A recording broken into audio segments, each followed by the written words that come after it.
How were the pyramids of Giza built?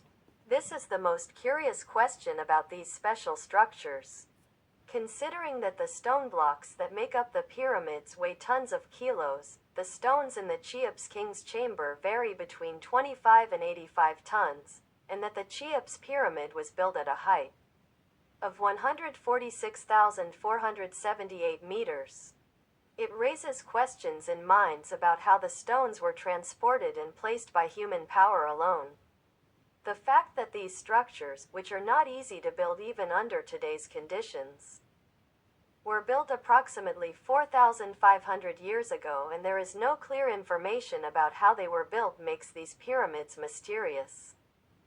Even removing the ramps that allowed the blocks to be carried from around the pyramids may have taken a few years. Filled circle. The pyramids were built by blending many sciences such as mathematics, astronomy and geography. The fact that the sun entered the pyramids only on the days when the pyramids were built and when they were born proves this. Filled circle. If the slope used to arrange the stones had shifted even by 1,000, the stones would not have been able to come together perfectly at the summit. This situation proves that more precision was shown during construction than we thought. Filled circle. The pyramids functioned as sundials. Filled circle. The electromagnetic wave density is higher inside the pyramids.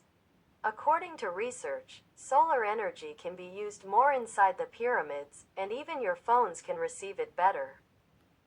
Filled circle. Infrared photos taken from space indicate that more mysteries need to be discovered. According to these photos, there are 17 pyramids and an ancient city under the sand in the same region,